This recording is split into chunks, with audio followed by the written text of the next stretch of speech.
Okay. So as a start, would you mind just saying and spelling your name, please? My name is Steve Jones. Steve, last name Jones, Jones. Great. And do you mind giving me just a thumbnail sketch of kind of who you are, what you do, what you've done, where you're from, the kind of short version of your of how you Short went? version, Yeah. grew up in the Midwest, went to a large university, moved to New York after undergraduate, started my professional life here in, finance and investment banking in the, mid 80s, and have really been doing that ever since, at different firms and at different levels. All in New York. All in New So York. you've been in the financial world of New York for almost 30 years. Almost Uh-huh. Okay. 30 years, I guess. You're better at math than I am, but yeah. Well, I'd love to hear. I mean, obviously there are a lot of things involved in when I say the phrase "this current moment" that we're in Right. in the United States. That means a lot of things to a lot of people. Part of it has to do with Obama. Part of it has to do with the economic crisis. Part of it has to do with the Tea Party and the whole phenomenon. I mean, there are a lot of layers to it. When I say the phrase "our current moment," what does that mean to you? What are the things that are important about this moment that we're in American history? So this is why I didn't think I'd be a very good person to interview, because I think about this moment as much in terms of where my particular family is and where I sit and how those things are going, Uh-huh. and I do about my day-to-day job of what 8 or 9 projects I'm kind of working on that I'm trying to push forward. Most of my energy is spent there. That's probably Right. why I'm not a great person Well, but that's to be interviewed. In the broader sense, I probably think about it in terms of the stock market, our economic positioning globally, less from a political standpoint. well, that's fine. By the way, that's not unusual. I mean, most Right. people do kind of think about things that way, so there's nothing wrong with that. As someone who's been engaged in the financial world, then can you talk about? Well, obviously, for laymen, the current economic moment probably starts in '08. Although I suspect that from your office, maybe the crisis was visible earlier. I probably would start it to a real boom time prior to the crisis, where I'm not necessarily in the housing market or in the mortgage market, but we deal with companies and credit that's available to companies, and we saw, let's say stronger than ever credit markets starting in really maybe the early seeds of good markets were the '03, '04 time frame. Maybe '03 is a little too early. '04, '05 steadily getting better into the '06, '07 was probably a peak. Large scale leverage buyouts, a lot of leverage. If you do what I do for a living, you look at credit metrics and different things, and you saw things get out of whack. Deals get done where you said, maybe they can pay the debt back, maybe they can figure that out, but gosh, everything's got to go right. And while I've been doing this for a while, I haven't been doing this through multiple cycles of up and downs, and people suspend disbelief, in the sense that there's a global liquidity available in a way that heretofore had never been there. There's transfer of money internationally and some things that maybe makes this different, and these levels Right. can be People sustained. find a way to believe it. People find a way to believe it. I worked at a large institution. We definitely believed.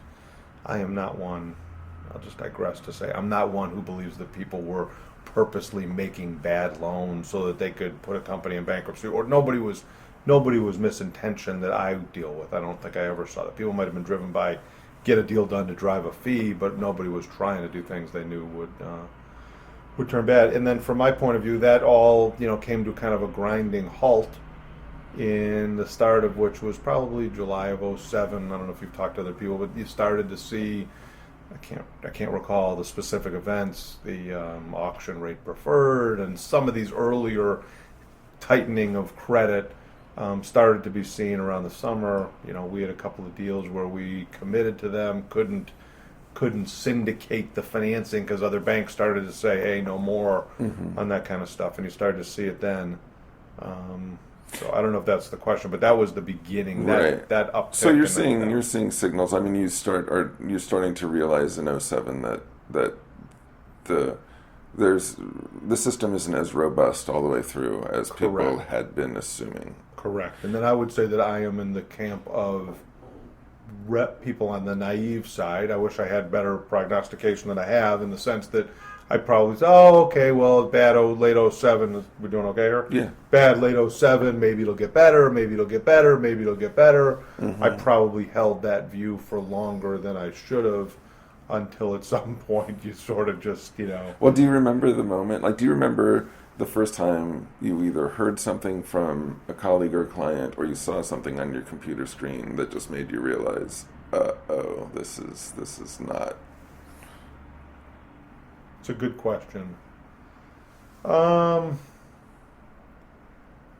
worked at one of the larger institutions that didn't quite fail, but had a near failure. And I'd worked there for a while. I knew senior management reasonably well, not close personal friends, but knew the people and trusted the people, and talked to them, had a relationship with them, and probably assumed that, quote unquote, we'd be okay. We'd muddle through. Stock price had come off meaningfully. Our cost of borrowing had gone up, but I thought we'd muddle through. And then there were some times where, oh my goodness, we actually might not survive as an institution. And I'd say those were the moments that I really thought, holy shit. And then I guess the other would be, from a personal investing standpoint, there were some decisions I made where I sold stuff that, if I thought the world was ever going to be better, I would never have sold. I mean, just fuck it, I'm turning it to cash, because I don't want to have to worry if this thing is really over. I want the money I could stick under my mattress. So I made some personal decisions like that. Not awful, but a couple of things that, in hindsight. And these kinds of things we're talking about now, the fall of '08, or when is this for you? You're probably talking, let me give you a better answer, just so. Yeah, you're probably talking through '08. I might have been on the, I don't, if the worst of it was maybe fall of '08, it's probably, for me, was more early in '08, earlier on '08. And can you just kind of narrate, well, first of all, I would love to hear, I know that there's certain things that you can't talk about, but without identifying too much about your company or yourself, can you just kind of narrate your experience of the crisis? I mean, kind of what happened in your office, what was the work you were doing, how did things change, what was your experience? So on a really specific level? Well, as specific as you're willing Yeah, to be. well, I mean on a more of a day-to-day level. Yeah. Things go from people who, this is more from a, I don't know, personal perspective. Things go from, you think you have a self-importance and a job that matters, and there's a lot going on, and you have some control and some whatever you want to say, level of importance, to not a lot going on. No transactions are getting done. So you're kind of coming in the office. There's really not much to do other than watch the screen. Fall transactions aren't happening other than, bankruptcy, restructuring kinds of things. And this, relates to different time periods.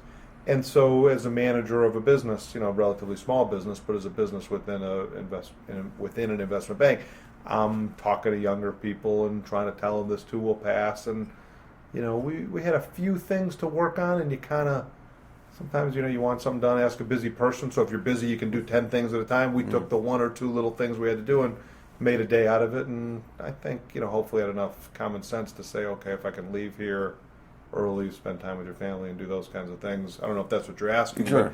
I think that was the experience. And then tying it back to something I said a few minutes ago, as we started to think really that the institution might fail, you had, for the people who'd been in the business for a while and have some savings, you didn't have panic. But for some of the younger people, I definitely have recollections of people walking into my office saying, oh my God, if it goes this way, meaning if it goes for the worst, what are you going to do? What are we going to do?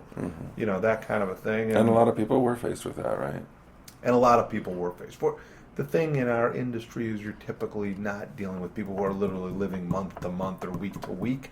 So it wasn't that kind of a dire experience, and that's something that I'm not particularly well qualified to comment on, what that would be like, because that would be awful. This is more someone who did well at a great business school and always thought they'd be an investment banker. What happens if that career's not available? So Right. in context, maybe not a big concern, Right. but for that individual, Yeah. a big thing. And what turns out to be the answer to that question? Do you know what any of it, like, do you have colleagues who either were laid off or scaled back or whatever and have gone in another direction, or? I do. I would say as a general body of people did okay. Not to say that they wound up in the exact job they had. Some people, my general experience would be that most people either found jobs that were okay or fine. I don't know that many people turned it into that much of a positive. Actually, truth be told, I might have turned it into a positive. Like my boss resigned because he'd made some money and he was like, I'm not going to deal with this. He resigned. A couple of other people like above me resigned. So I took on a greater level of responsibility, and I was young enough and still hungry enough that I wanted to do that. So you had some people do okay in that context. It wasn't like I made more money, but I took on expanded responsibilities. Mm-hmm. Anyway, going back to the other general experience, there are some people who, moved home and did other things, but I can't think of, I don't know. I don't have any terribly sad stories of someone who never... Yeah. In that context, an institution like the one that you worked for, is there anything in the culture that encourages you to really think about the relationship between what's happening to the institution itself and what's happening to the wider world? Was that part of the conversation? Was not just like what's the fate of our company or what's the fate of our branch of the company, but what's going to happen to Western capitalism? Right. Does it reach that level in those kinds of conversations? I think that there are parts. I think that there are parts of what we do as a large, lending organization where people talk a little bit about a broader responsibility and a broader context of how we act in light of what it means for the overall economy and job creation. But it is a small part of it. At that time, there was a lot of discussion of the broader system because it was top of the mind, it was top of the news, it was, for that reason, important, but I wouldn't say we were taking actions in that context. It was, I don't know. Everything is done in the broader context, but it was more, the way I would have thought about it, it was more internally focused, more our company, ourselves, without it thinking about it so much in a broader context. Uh-huh.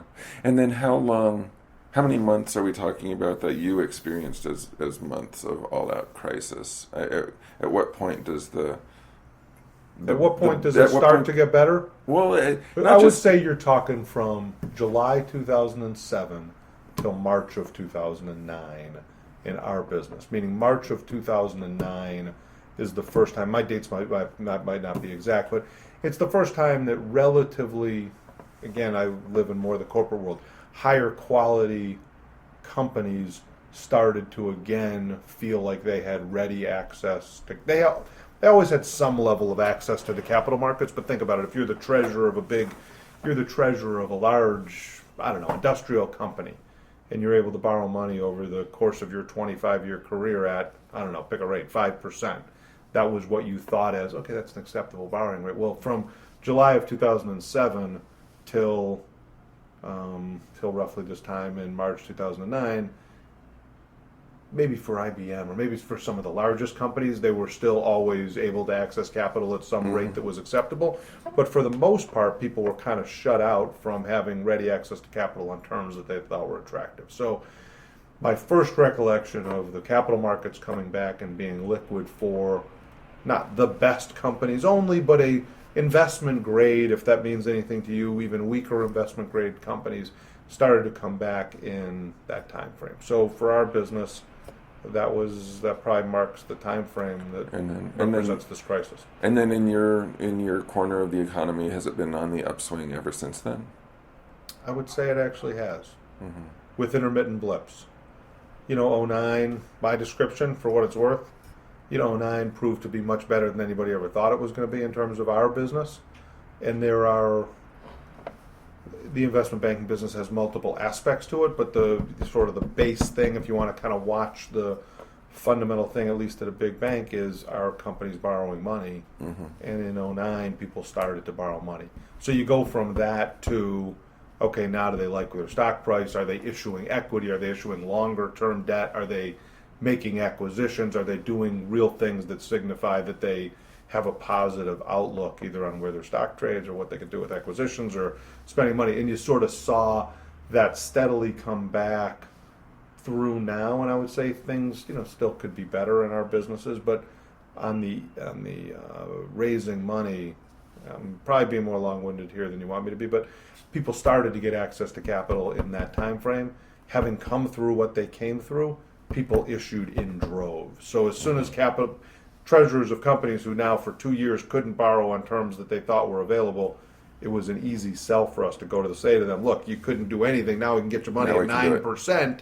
Hey, fill up the truck, because who knows where the world is going from here. Now, people have a better sense of confidence, so they're kind of picking their spots, but you saw that come back very quickly. How do you understand the unevenness of the recovery?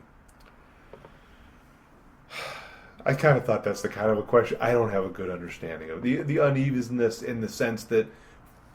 Well, if you look at one sector, like the business that you're describing, yeah, you could actually conclude that there's been a recovery.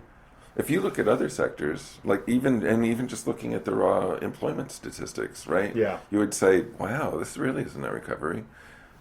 Yeah. What's going on there? And is it something new? I mean, does this mark something different about the U.S. economy? Or is this just a version of something that we've seen before? I don't feel like I'm really that qualified to answer that question for you, to be honest. I mean, that would just be... I'd probably give you an answer which might not be right, but it is,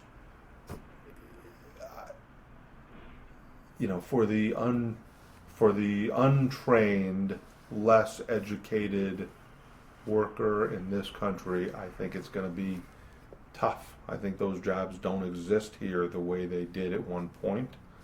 I don't know that they will ever come back. This again, I don't know. So I but right, but that's if fine. You're a shirt manufacturer, are you making shirts in this country? No, you're not. I don't see how you're doing that here.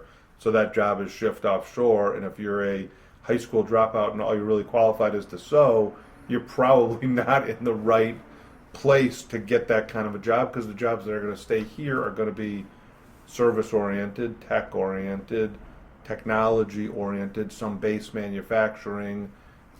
Finance happens to be an industry that, knock on wood, still we have some. New York still is a world center for. So I probably see it that way. You run a big business. You're making shirts. You tell me where you're going to spend the capital to open a factory. I don't know. Yeah. So it's probably going to continue to be uneven kind of a recovery. Mm-hmm. And is that just the way it is? I don't know.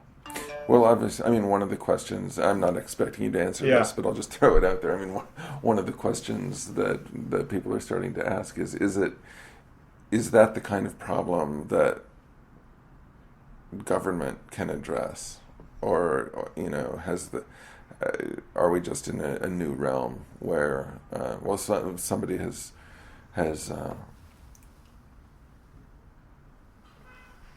posited, I suppose is the word, that we've entered a new stage, and what we're seeing maybe over the last couple of decades, but it's really coming into focus right now, is a shift from what we thought of as the nation state to what we ought to call the market state, where actually nation states are the junior partner in a kind of aggregation of wealth and power, and companies are really in the driver's seat now. Yeah. Does that sound right to you? No, because I think at the end of the day, the companies realize that they're in partnership with all the people in this country, and everybody's got a vested interest in getting this. This is, just talking. I don't spend a lot of time really thinking about this. So I think that most people have a social conscience and do care, and realize at the end of the day, if we don't fix unemployment at some level, It's not sustainable. It's not good for anybody.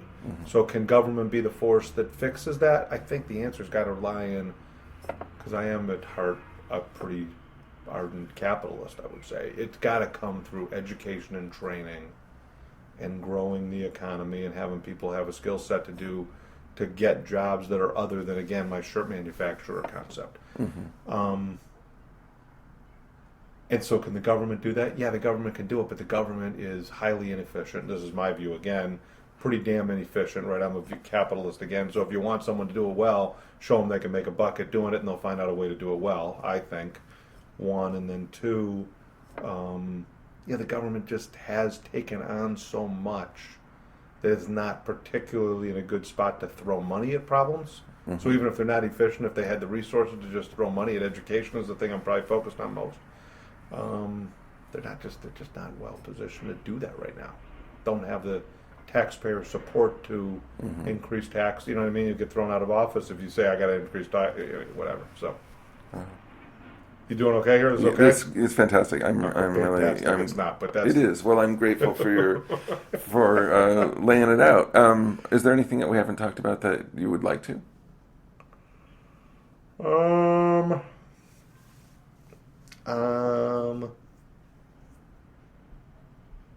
No, I think there's a lot to talk about in this area, but no. Okay. I guess I have a couple of things more just for you, because I do think that we live in a big world now, and it really is a world. And so, the U.S. government is what's the right word? I think capitalism and it pervades government. So we just need to think of our policies in a global sense. Dollars will flow to where cheaper labor exists, lower taxes exist. That's what will happen. And so the government needs to think of itself. We are in competition with the rest of the world, and we really need to think of it that way. There's no entitlement here. So I don't know. That's the other thought that just is on my mind. Well, so you went to business school in the 80s, the early 80s ish. Yes. Was the world that was described to you in that phase of training, is that a world that even exists anymore? I mean, I guess one of the questions I'm interested in is how much has the financial world changed in the decades that you've been involved in it? I think it's changed. And I mean, because the kind of thing that you just said would never have been said 25 years ago, right? Right. My just two things. One's related, one's less related. One is, there was definitely a domestic, U.S.-centric. I graduated from business school in the early 80s.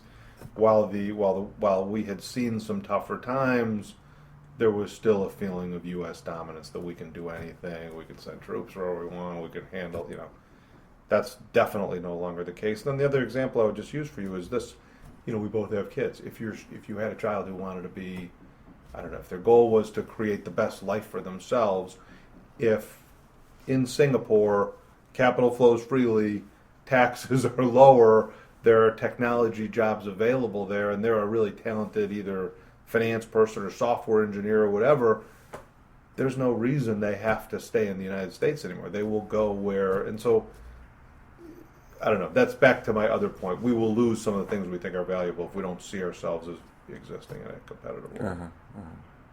Whatever. We do have kids, some of the best and brightest. You work where you work, but where those kids are looking for the best opportunities, probably not sitting here. It's go to China and learn Mandarin if you really want. You know what I mean? And that's the world we exist in. Last question. Yeah. Who do you have in the Final Four?